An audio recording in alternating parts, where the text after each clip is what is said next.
So Derek is trying to get us interested in one of his favourites that's more than 60 years old. Oh, she's gorgeous. Absolutely gorgeous. Launched in 1951 and nicknamed the Peanut due to its smallness and roundness, the A30 was a big hit for Austin. At £507, it was cheaper than a Morris Minor, and it had a superior A-Series engine. It was Austin's first monocoque car, where body and chassis are combined to add strength. And the lack of bulbous wheel arches apparently gave it a modern look. In 1956, there was a big upgrade to the A35. Not that you'd notice, it looked almost identical to the 30. But the engine now pushed out a whacking 34 horsepower. And there was a less challenging gearbox. That meant more pulling power for the light commercial van, with its impressive load-bearing capability equivalent to over 1,000 potatoes. Derek's pick of the day only has 24,000 miles on the clock, but it is a bit rough. Fall into bits, Derek. Nah. There's a bit at the back. You don't see it. We're not worried about that. It's no big deal. Oh. Shock absorbers. Great, aren't they? Just to go down the road like a boat. Look, look, look, look, it's still going. They're meant to do that. Great, isn't it? Lever arm shock absorbers for you. Fill them up, mate, fill them up. That's all you got to do, fill them up. So this is a 1960? 35. Austin A35. Bristling with power, nearly 1 litre. 0 to 60 in, I don't know, start off on Monday, get there by Wednesday. But a lovely little engine, super little thing. I'll tell you the best thing about this van. Look at that down there. You won't find a better floor than that, untouched. Vent, proper door cars, no windows. Oh, brilliant. Look, semaphores, proper van. Beautiful. It also comes with a rare rear seat conversion kit, currently not operational. So you're going to sell me this on originality, aren't you? I'm going to sell you on originality, reliability, desirability and profit. If you can give 5 grand ideally, 6 grand absolute max, if the recommissioning is done sensibly, you will make a profit. I'm not sure that will quite apply to you. Lot number 686, the Austin A35. There we are. Look at that. Brilliant bit of advertising for your business there. I absolutely love this thing. £3,500, 35, 6, 7, 8, 38, 39, 3,900, £4,000 with Andy there. Just beat you in at £4,000. At £4,000. I want this. 4,1, 4,2, 4,002, 4,3, 4,003, 4,4, 4,5, 4,6. Back in Gloucester at 4,6, 4,7, at 4,8. 4,9, 4,009, £5,000 in Gloucester, £5,000, 5,1, 5,2, 5,3, 5,4, 5,4, 5,5, bids here, 5,6, 5,7, Mammoth's coming down, fair warning, I'm not rushing you, 5,7's going to go. So, the Bangers and Cash team at £5,700, look forward to seeing that one coming back through. Our A35 might be small, but it could need a lot of fixing. So we need a restorer who's been around the block and back.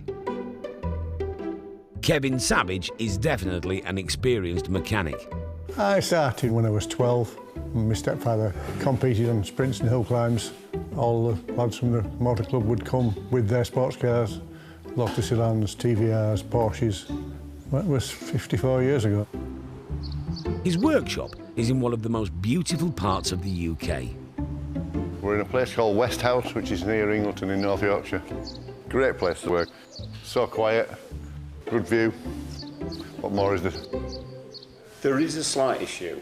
I noticed that there's a width restriction at the bottom of your road. 8 foot wide, yeah, and it's offset as well. So our trailer is 8'2". Won't go through the gap. Mechanic Simon joined the company 17 years ago. It's sweeping up. I can use a brush. I've been on that course. He has a helpful suggestion to solve our problem. Well, you just have to take a run at it. We've been told that our Austin actually starts, so the more workable plan at the moment is to drive it back to the workshop. There we go, guys. Here it is. Someone's made a start. Yeah. The fillet has been put on prematurely, I would say. They should have put some metal in first. Doesn't look too bad. It's quite a solid old bus, actually. Yeah. Terry just love that handbrake. Headlining may take some cleaning. Past its best, shall we say. Oh. Well, engine's still there. Yeah. Very, very original. Somebody has spent a lot of time applying oil and grease. Yeah, to keep it in one bit. Yeah. Amazing machine. But does it do what it's supposed to? The answer's yes, but quite slowly. Wonderful engine. It's like a little sewing machine. And the other good news is we've got a metre of space past the neighbours. The little A35 is probably going to be here for a while, but as guests go, it's a good one. On the western edge of the Yorkshire Dales, Kevin is contemplating the amount of work needed to be done on our 1960 Austin A35 van. But it's also bringing back memories of a reckless youth. A friend of mine had one, and we would come back from Morecambe after a night out at 50 miles an hour. And you wouldn't believe a main road was exciting. Well, it was unbelievably exciting, one of these things at 50 miles an hour. Simon, however, is focused on the bodywork, probably because he'll be the one fixing it. It's a bit crunchy. Yeah, it's quite heavily corroded there. Can you see that moving? Sadly, yes. This is all filler. This might sound like a daft question. How do you know?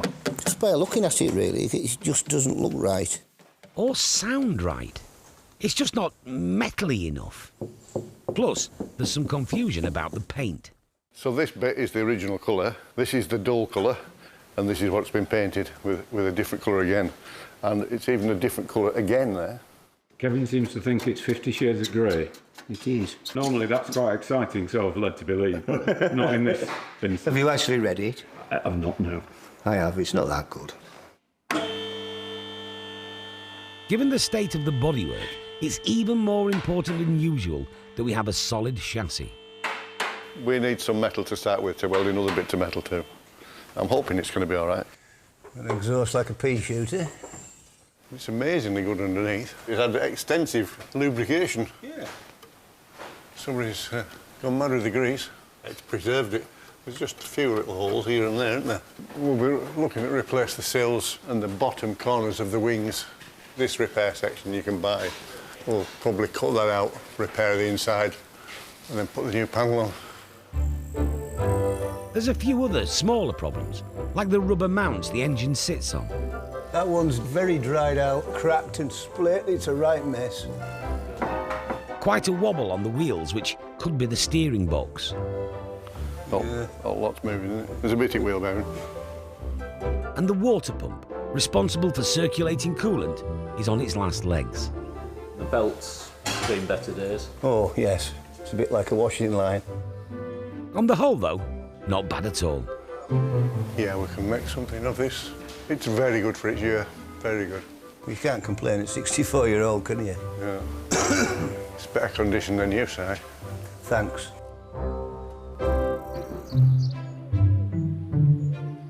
Back near Ingleton, even though Kevin and Simon are ready to start work on our 65-year-old Austin, they're still on a small voyage of discovery. We'll get these wings off and see what's underneath. And because somebody has oiled it and greased it, you never know, they might be good under there. We are about to find out. Yep. Look, the man who's been oiling it was keeping his oily rags down there. It saved all the metal. I've never seen anything quite like that. It's absolutely solid as a rock. It is. It hasn't rusted. He just wants cleaning up. He's put them there deliberately. That's incredible, isn't it? This bit of eccentric foresight helps us to keep the van as original as possible. Oh, look, even more. Jam jar still with oiling. Oily cloth. A jumper. Even his brush and his grease. Leave as much as we can, I think. Yeah. And obviously that cuts down on repair costs. Any cutting, welding and fabrication that's needed will begin shortly. But before that, a few niggly mechanical issues are going to be addressed, starting with some front-end defects. Near that dunk, that's up and down movement in the kingpin. It's because it hasn't been shimmed out properly. The kingpin is the pivot between the axle and the steering, which allows the wheels to turn. Shims are basically just large washers that stop unwanted movement. We'll be adding some. Plus, to combat the excessive front-end bounce that Derek spotted, we'll be recommissioning the oil-filled lever arm shock absorbers and replacing the worn-out springs. First, a quick inspection of the brakes. Yes, new shoes. They've been replaced recently. To check the cylinders are working, if you operate the foot pedal, and that pushes the shoe onto the drum, and that's how they operate. We have a special tool for each of the brake. Every workshop should have one. Other bits do need some attention. Having not been opened for about 40 years, the steering box isn't as smooth as it could be. The central bit there, that's connected to your steering wheel. This bit here links down here onto the wheels. Extremely thick oil is the answer. Feels better already. Yeah, they will do some more of it. Yeah. It all seems to be going very well. In the Yorkshire Dales, our well-preserved A35 van is in pretty good shape. We're more or less complete with the mechanical work. We're waiting for a couple of front shock absorbers. You can only buy reconditioned ones, not new ones. The delay means now is the perfect time to start sorting out the bodywork. Amazingly, for a car built in 1960, only the front wings and sills will require new metal. It really should be a lot worse. It's a lovely little thing, really.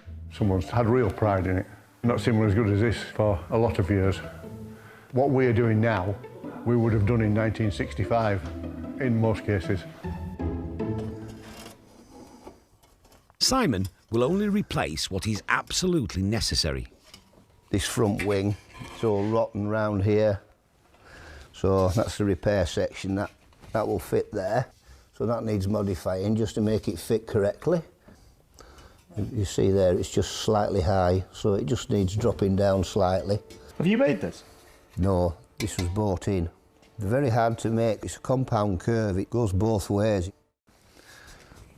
So that will replace that front edge where it's all corroded.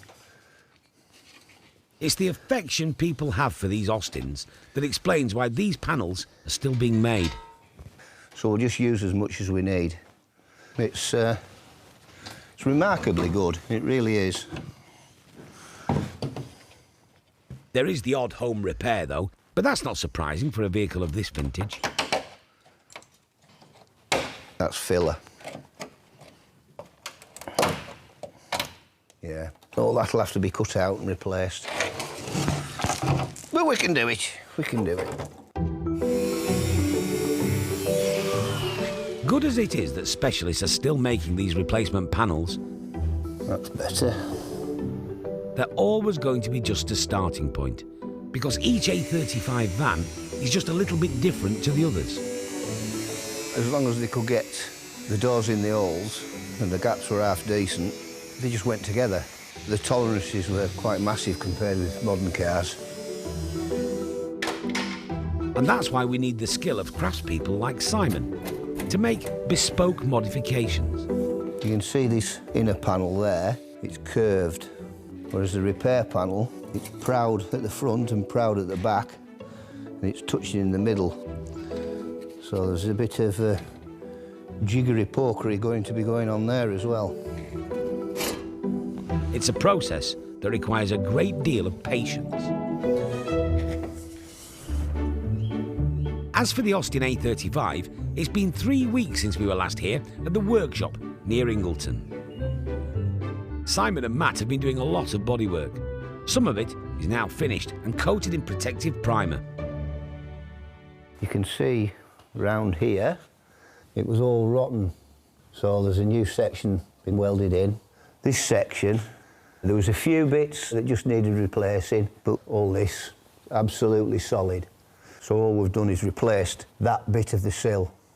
Because the top section was perfect, we're trying to keep as much original panel work as possible, so we left that in. The headache of modifying bought-in, off-the-shelf panels continued. This front end, the original was back here somewhere, but we've made them a lot shorter. All this bottom corner, that was miles out, so that's had to be reset. And for other bits, it was really back to basics. Well, this section here has been done by hand. It's starting to look like a solid car now.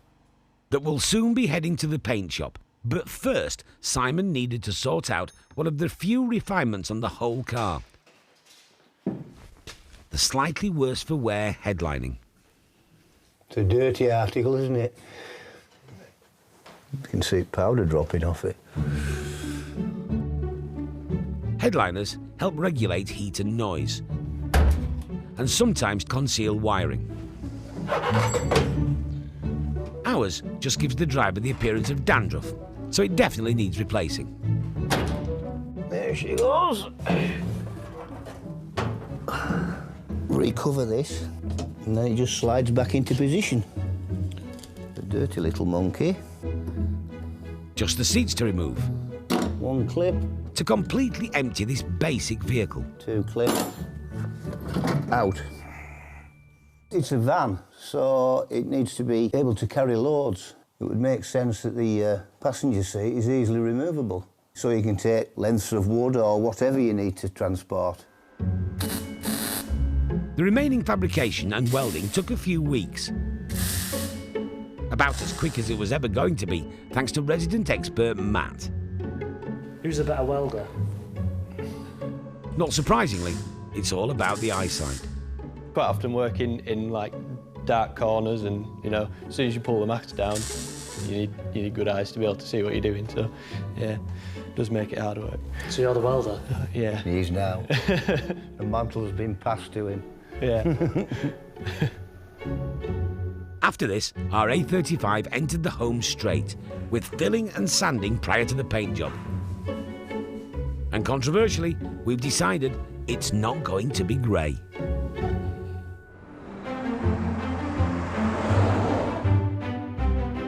As for our 65-year-old Austin van, the last week or so has been all about the paint. First, there was the primer. Then a bit of undercoat. And finally, no attempt at picking one of the 50 shades of grey it arrived with. Instead, we went for the so-called Castrol Green, after the motor oil, famous since the early 1900s. And this is how it looks now it's dried. Simon seems okay about it. Yes, it's looking rather pretty. It's definitely green. You're not going to lose it in a car park, are you? It's a bit of trim work today then, really. Yeah, it's just a case of cleaning bits up, refitting them, and then hopefully we'll back together and away she goes. Like a car again. It's 100% better already. The chrome was in surprisingly good nick, so all that was needed was a good polish. The original Lucas headlights, repaint them. It's only surface rust, it'll clean up. This vehicle has been cared for during its long life, which has allowed us to keep it very original, and it's all the better for it. A nice piece of nostalgia, really. You'll get waves, and if you meet another one, you'll definitely have to wave at each other. We are delighted with the end product, but we do have a slight challenge ahead with the finances. Including tax and commission, it wasn't cheap to buy, at £6,213. Labour, which included a bit more welding than we first thought, was £15,774. And the preparation for a flawless paint job also took time. so the respray cost was $12,300. Add in the parts at $3,258, and we end up delivering a slightly overloaded total of £37,545. The sticker on the back is just a temporary serving suggestion to distract Derek from how much we've spent. Absolutely lovely. What a nice, bright little motor. Obviously had new seals, interior, upholstery, original. There's a little bit of wear in there, obviously, but it's fine. It's got a rear seat conversion. There was only one recommended and approved manufacturers, and I think you'll find that is it. And it is real quality conversion. Lovely paint job, absolutely bang on. A little beauty. 288 is the Austin 835 van. Lovely bit of information there supplied by the team, tells you all you need to know. We have got 7,250, 7,500, 7,750, £8,000. Romping on, Very encouraging. £9,000. Who's going to top it up? Well done, £10,000. Oh, Jack's outbidding you though, 10,250. 10,250 we've got on the phones. 10,500. Might get to 12, you never know. If it did, you swum the channel. 11,250 says young Jack down there, 11,250. I'll give you a minute. Failing that, she's off. She's off. She's off. The guys tell me she's off. £11,250. Sold. Well done, guys. Thank you very much. Quite a loss for us, but top money for an 835. We'll pop it in the Labour of Love category. Talking of which, what better way to pay tribute to this fine van than having a new owner who's bought it to do the thing it enjoys most, working. My name's Paul Rayner and I'm a third-generation baker. My grandfather started the business in 1922 with his wife, Rosa. My father followed on, John, and I followed on from John. In 2006, Paul did actually sell the business in Hampshire, but missed baking so much, he set up another one. Hence the nice new sign writing.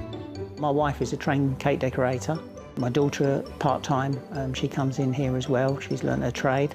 My dad has photographs of great-grandfather's car collections, so for him to kind of reborn the old classics for this bakery is amazing for me to be a part of.